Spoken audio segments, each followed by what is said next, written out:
For the wagon emigrant, the cowboy, the mountain man, the prospector, the cavalry scout, and the homesteader, shelter meant whatever you could scrape together before the sun went down and the temperature went with it. No wagon, no cabin, no help. Here are 25 ways they beat the cold, counted down by the person who built each one. Because a cowboy and a homesteader solved that exact problem in completely different ways. And every one worked. One of them is a haystack that kept a schoolteacher alive for 3 days in the worst blizzard the plains ever saw. Let's start with the cowboy, because he traveled lightest of anyone. Number 25, the chuck wagon and the ground cloth. Here's the first myth to go. On a cattle drive from 1866 into the 1890s, a canvas tent pitched over the crew was the exception, not the rule. The chuck wagon was the camp. Food, tools, water, and the crew's bedrolls stacked in it. But it was rolling headquarters, not a bedroom. You want to know where the cowboy slept most nights? On the dirt. In the open. Under the sky he'd been staring at all day. Rolled into canvas that did the tent's job without the poles. And the sling you've seen hanging underneath the chuck wagon, the possum belly, that held firewood and cow chips, not cowboys. Nobody crawled in there. It was full of fuel and covered in road grime. The real trick was smaller and smarter, and it's the next item. Number 24, the chuck wagon fly and the slicker. What the cowboy did carry was a slicker, an oiled or rubberized raincoat. And that one piece of gear did double duty. Rain hits at midnight and the slicker becomes a roof pulled over the head, or a ground sheet keeping the wet earth off the blanket. A canvas fly stretched off the chuck wagon gave the cook a bit of cover to work under. That was the whole shelter system for a man on a cattle drive. A coat that turned into a roof, which brings us to the single most important thing a cowboy owned. Number 23, the Sugan and the bedroll. A Sugan was cowboy slang for a quilt, the padded guts of the bedroll. Wrap that quilt in a canvas tarp, and you had the cowboy's entire house. And I mean that literally. The tarp was heavy cotton canvas around 18 ounces to the square yard, cut roughly 6 to 7 feet wide, and anywhere from 14 to 18 feet long. Long enough that the top flap ran about 2.5 to 3 feet past the bottom, so you could fold it clean over your head and disappear into a fabric cocoon in a storm. Sometimes it was treated with beeswax or linseed oil to shed water. Roll the whole thing up and it was the size of a saddle. That was it. A whole house you could throw over your shoulder. It was a windbreak, a sunshade, a camp seat, a pack, and a bed. One man's roof and walls, weighing what a heavy coat weighs. Hollywood gave the cowboy a lot of hardware he never carried. This is the thing he actually couldn't live without. Number 22, the Buffalo Robe. Now we're on the northern plains where a wool blanket wasn't enough, and everyone knew it. What you wanted was a tanned winter buffalo robe, thick, dense, curly fur off an animal built to stand in a blizzard. Warmer than anything woven and one of the most prized cold weather possessions a plains traveler could own. Travelers lined their wagon floors with them, slept under stacks of them, wore them as coats, and hung them over brush lean-tos to seal out the wind. And credit where it's owed, this was native technology first. The Plains tribes tanned these robes long before any wagon rolled through. And Euro-American travelers were flat out copying a system that already worked. Here's the cold part. The herds got slaughtered in the 1870s and 1880s, millions of animals, gone in a decade. And when the buffalo went, the robes went with them. The single best thing you could wrap around yourself on a 40-below night got scarce, right when the settlers pouring onto those same plains needed it most. An entire way of surviving winter died with the herds. That's not a coincidence anyone planned. It's just what happened. Number 21, the bedroll under the wagon. Back to the emigrant road. You'd think the covered wagon was the bedroom. That's the movie version, the family tucked in under the canvas. Wrong. The wagon bed was about 10 feet long and 4 feet wide, and it was packed solid with everything a family owned. There was no room to lie down in there. So the family slept on the ground, and the smart place was directly underneath the wagon, using the floor of the box like a roof to shed the dew, the frost, and the rain. Drape a blanket off the high wheels and the canvas cover, and you had a 3-sided space with the wind blocked. One warning the trail taught fast: check the ground first. Park in a low spot, and a thunderstorm turns your bedroom into a creek at 2 in the morning. Number 20. Living in the wagon box. And once the emigrants actually reached where they were going, the wagon didn't stop being shelter. Families lived out of the wagon box for weeks or months before there was any house to move into. A good prairie schooner box was hardwood, 2 to 3 feet deep, tar-sealed at the seams, and one contemporary described that box as shelter, almost as good as a house, which tells you 2 things. 1, those boxes were genuinely tight. 2, the houses weren't much. When your wagon is almost as good as the roof you're building, you are living close to the bone. Now the mountain man, because he's the one who built the fort we opened with. Number 19. Osborne Russell's Stockade and the fixed winter camp. Here's the thing the fort in the cold open hides. That stockade was the exception, not the rule. Russell's journal, the journal of a trapper, covering 1834 to 1843, spends far more time on the plain math of a survivable camp than on any fort. His own list of what made a workable trapper camp was: plenty of wood, water, meat, and dry grass to sleep on. Comfortable, he wrote. Comfortably, I say, for mountaineers. That's the whole standard. Wood to burn, water to drink, meat to eat, and dry grass so the ground didn't suck the life out of you. When trappers did settle in for a real winter, they'd spend weeks on it. Zenas Leonard's journal describes a party spending several weeks building houses, stables, and setups in a cottonwood grove. Not one shelter, a little settlement. But that was the season you weren't moving. When you were moving, it was back to a fire and dry grass, and you were grateful for both. Number 18. The half-faced camp. This one's older than the mountain men. It comes down from the long hunters and scouts, the men who spent months alone in the woods. A half-faced camp is 3 walls and no fourth. Stacked logs across the back, 2 short side walls angled forward, a roof sloping down toward the back, and the entire front left open, facing a fire. The fire heats the open face. The 3 walls hold the heat in and the weather out. The dictionary still defines half-faced exactly that way. Closed on 3 sides, open on the front. It's the classic scout shelter, and it's the ancestor of every 3-sided camp that came after it. Quick trivia, since this audience will catch it anyway. New England woodsmen called a shelter like this a wickup, which is a totally different word from the southwestern wickiup we'll hit later.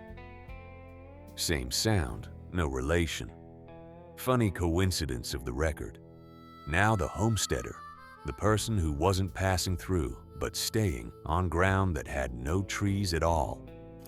Number 17, the dugout in the hillside. This is the big one for the settler, so let's do it right. The Homestead Act of 1862 handed you 160 acres if you could prove up, build a home and farm it. Great. Except on the Great Plains, there wasn't a tree for miles to build that home out of. So the settler dug, cut horizontally into a hillside or a creek bank, wall the one exposed front with sod bricks, roof it with poles and brush and a foot of packed earth. 3 of your 4 walls are just living soil. And here's why it worked, and worked well. A few feet down, the ground temperature barely moves all year. Dirt is a serious insulator. A dugout could be warmer in January than a frame house in town, because the frame house was fighting the cold and the dugout was just ignoring it. Families raised children in these for years before they could afford lumber. I'll give you the honest downside, because the people who lived it did. The roof leaked. It rained outside for an hour and dripped mud inside for 2. Snakes and bugs came straight through the dirt walls. It was warm, it was cheap, it was fast, and it was miserable. All of those at once. That's the frontier in one room. Number 16, the Soddy. The step up from the dugout, because eventually you wanted to stand up and see out a window. A Soddy is an above-ground house built of stacked sod bricks. The bricks got cut from bottomland where the grass roots were densest. Buffalo grass, core grass, wiregrass, because those roots held the brick together like rebar in concrete. The roof was the clever part. Poles laid across, cedar if you could get it, prized for not rotten, then a layer of prairie hay, then packed sod or dirt on top. Layers doing different jobs. And if a family had a little cash, they'd tack up muslin or tar paper inside so the dirt stopped falling in the soup. A Soddy was a real house. It was also permanently made of the ground it stood on. Number 15, snow banking the Soddy. Free insulation delivered by the weather that was trying to kill you. When the snow came, prairie families shoveled it up against their own outside walls and packed it 3 or 4 feet high. Sounds insane. Pile the cold stuff against the house, but packed snow is full of trapped dead air, and dead air is insulation. It sealed the gaps where wind whistled through rough cabin boards. By most accounts, a well-banked Soddy stayed warmer through the worst nights of the winter than the unbanked cabin next door, which burned through its woodpile twice as fast. Same storm, 2 very different Januaries. Number 14, banking with manure and straw. Same idea, different material, and this is the one that makes people wince. On the treeless plains, families packed dried manure, buffalo or cow chips, mixed with straw into a bank around the base of a barn or a Soddy wall. It sealed out the wind, and composting manure throws off a faint warmth of its own. Now, you may have heard a story about a homesteader named Lena Olson, who survived a blizzard buried inside a wall of frozen manure she stacked herself. I looked hard for that person. I couldn't find her in any record that holds up. No census entry, no newspaper account, nothing but the story itself, repeated. She's a legend, not a documented case. What I can verify is grimmer and more real, and it happened in the same storm. January the 12th, 1888. The children's blizzard, sometimes called the schoolhouse blizzard. It hit the plains in the afternoon with almost no warning. Roughly 235 people died, a disproportionate number of them children caught between the schoolhouse and home. The survivors are the ones who found shelter in seconds, out of whatever was closest. A schoolteacher named Lois Royce tried to lead her 3 pupils to a boarding house less than 100 yards off and lost her way in the whiteout. The children froze to death within reach of shelter, and Royce survived the night but lost her feet to frostbite. A man named William Campen made it to a stranger's barn and lay down among the pigs for warmth and lived. One ended in a barn. The other ended 100 yards short of one. That's what finding shelter in seconds actually came down to. Not a legend with a tidy name, but people grabbing the nearest warm thing and hoping it was enough. It wasn't, for everyone, but sometimes it was, and the next one is the clearest case on this list. Number 13, the Haystack Burrow. Same blizzard. A schoolteacher named Etta Shattuck got caught out in it, alone, and did the only thing left to do. She burrowed into the side of a haystack, hollowed out a body-sized cave, pulled the loose hay back over the hole, and stayed there. She survived roughly 78 hours inside that haystack before she was found. 78 hours. 3 days and change, buried in hay, in the same storm that killed those 235 people along the Dakota-Nebraska border. Hay works because it's packed with dead air, same as snow. It's one of the best insulators a farm has lying around. The rules were simple and non-negotiable. Leave a gap so you can breathe, and never ever bring a lantern into a haystack. One works, one kills you. Etta Shattuck kept the rules and she made it. That's not a survival tip. That's a person outlasting a blizzard with a pile of dried grass. Number 12, the root cellar and storm cellar. The homesteader's other hole in the ground, dug to keep the potatoes and preserves from freezing, but it doubled as a bunker. 6 feet down, wrapped in earth on all sides, a root cellar holds a steady temperature that just doesn't drop below freezing, no matter what's happening up top.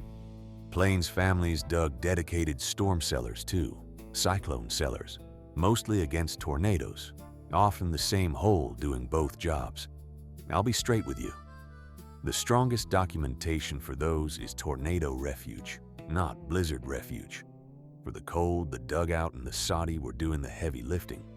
But the principle is the same one that runs through this whole list.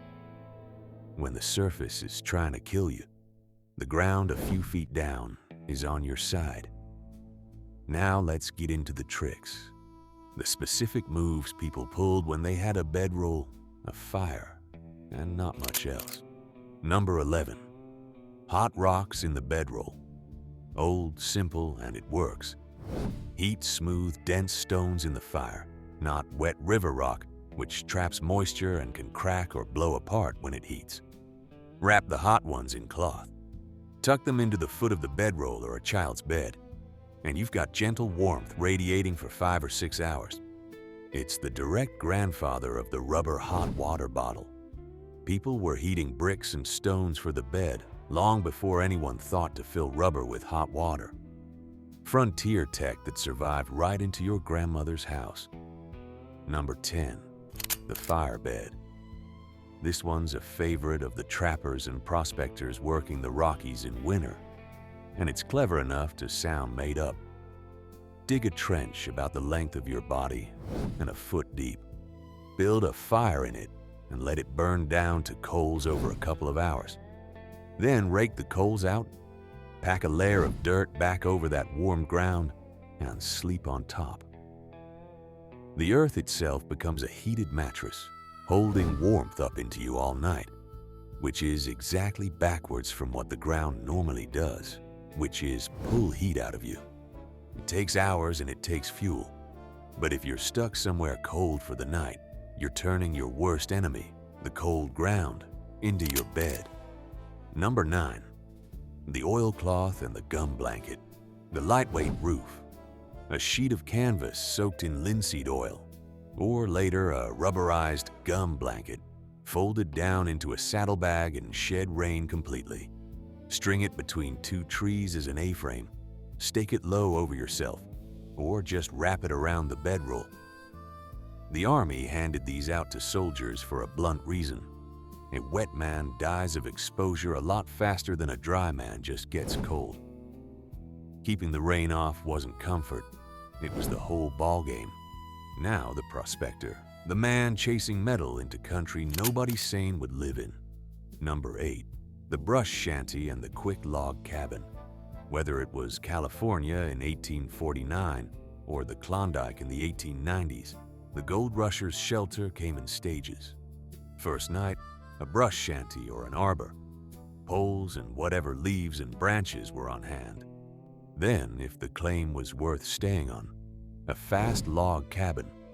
Round, unhewn logs, simple saddle notches at the corners, mud or clay jammed in the gaps, and a heavy earth or sod roof for insulation and fire safety. The regulation miner's cabin ran about 12 by 14 feet, and where there was no timber at all, places like Nome, Alaska, miners had to scavenge or ship in every stick, because you can't notch a log that doesn't exist. The shelter followed the metal, and the metal didn't care whether the land had trees. Number 7. The Cliff Overhang. In canyon country in the southwest, the Colorado Plateau, the prospector had a shortcut the plains never offered: rock. A south-facing overhang or a shallow cave is instant shelter, no building required. Wind, rain, and snow blocked in one step. And there's a bonus. Rock soaks up the sun's heat during the day and radiates it back slowly through the night. This isn't a new idea. The ancestral Puebloans built entire cliff cities exploiting exactly this effect, centuries before any prospector wandered through. The prospector just used what the geology handed him. Out on the flat, treeless plains, there was no rock to duck under, which is the whole reason those settlers dug down instead. Number 6. The cat face, the hollow tree. In the eastern and northern forests, an old-growth tree burned or rotted out at the base leaves a cavity called a cat face, sometimes big enough to shelter a person, back to the wind, out of the rain, with a small fire at the mouth, acting like a natural chimney. I'll level with you. The documentation here is thinner than most of this list. Fire-scarred hollow trees are real, and cat-faced shows up in the period record as a shelter term, but the exact picture of someone spending the night inside one is more woodsman folklore than diary entry. Still, if you're standing in front of a hollow tree in a storm, you're not filing paperwork. You're getting in. Now the cavalry scout, the man whose job required him to travel with nothing. Number 5. The scrape. On fast patrols in the Indian Wars era, the 1860s through the 1880s, cavalry columns and scouts traveled light. Tents were for established forts, not a moving column. Out on a scout, a tent was weight you couldn't afford and a shape the enemy could see for miles. By most accounts, the standard one-man shelter on those patrols came down to a scrape, a shallow hollow dug in the ground, a blanket or poncho over it, a bit of brush pulled up as a windbreak, and that's your night. 10 to 30 minutes with a knife. Texas Rangers and Lone Riders are said to have done the same. It's about the absolute minimum shelter a trained man could make. One step above nothing, and that one step was often the difference. Number 4. The brush shelter, and being precise about it. Everybody borrowed this one, and it deserves honesty. The dome or cone of bent poles covered in brush, bark, grass, or hides, the thing often called a wickiup, is native technology. It came from Great Basin, Plateau, California, and some plains peoples. And frontier travelers copied it flat because you could build one in an afternoon from whatever the land gave you, with a small fire in the middle and a smoke hole at the peak. But here's the careful part. Those non-native travelers mostly didn't call it a wickiup. That word is borrowed from native languages, and applying it to a settler's copy overstates the connection. The period-honest term for what the prospector or emigrant threw together is a brush shelter. Same shape, different builder, and the shape came from people who'd perfected it long before anyone was passing through. Number 3. The lean-to and the fire against the bank. The lean-to is the shelter everybody pictures. One slanted wall of poles thatched with bark or boughs, open side facing the fire, back to the weather. Simple, documented, everywhere. And now I have to correct the thing every modern camping manual adds to it. You've probably been taught to build a reflector wall, a second, freestanding wall of logs across the fire to bounce heat back at you. Here's the honest problem with that. I could not find that specific freestanding reflector wall clearly attested in actual 18th and 19th century frontier and mountain man journals. It reads far more like a 20th century bushcraft manual polish than an old-timer's habit. What the record does show again and again is simpler. They built the fire against a bank, a fallen log, or a rock face. That solid backing blocks the wind and throws a little heat forward, and it was there already. no second wall to build. If the neat freestanding reflector is modern homework laid over an old habit, the old habit still wins because it took no time at all. Number 2, sharing body heat, the one that needs no gear whatsoever. On the coldest nights, families didn't sleep spread across the house. They piled into one bed under every quilt they owned, children stacked in the warm middle, parents taking the cold outer edges. Trail partners slept back to back. It's not sentimental. It's arithmetic. 2 bodies together cut the surface each one exposes to the cold, while doubling the heat being made. Before central heating, this is how the whole country got through winter. Not a trick so much as the oldest answer there is. And it points straight at number 1, because it's really the same principle stripped all the way down. Number 1, the fire and the windbreak. Here it is, the master principle underneath all 24 that came before. Every single one of them, from Russell's Stockade to the Cowboy's tarp to the schoolteacher's haystack, is doing 2 jobs: making heat and stopping the wind from stealing it. Strip away every log, every sod brick, every buffalo robe, and what's left is the shelter of last resort. A fire built against something solid at your back, a rock, a log, a bank, a wall of snow, and you wedged in the warm pocket between the flame and the wind. No tools, no time, no timber required. That's the whole secret the frontier ran on.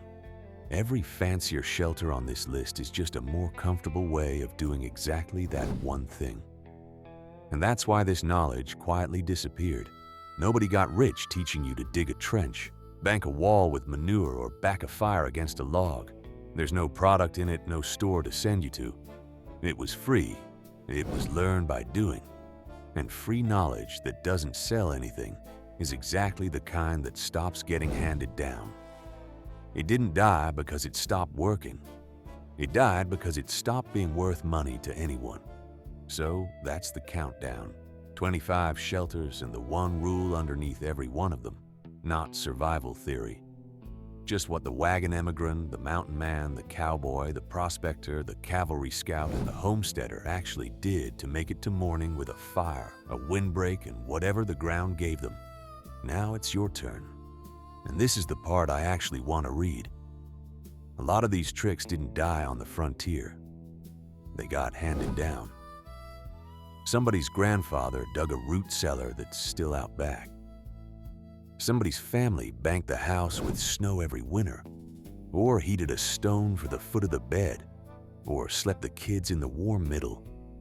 So tell me, which one of these did your family actually do? The dugout, the Soddy, the hot rock, the Buffalo Robe still folded in a closet somewhere. Drop it below. Tell me who did it and where. The best story gets pinned. And if you want the real hardware of the frontier, the tools and shelters and guns behind the myths, told straight, that's what this channel is. Consider subscribing, because none of it was ever magic. It was just people paying attention, using what the land gave them, what each other taught them, what they'd learned the hard way, and making it to one more morning, same as you would have.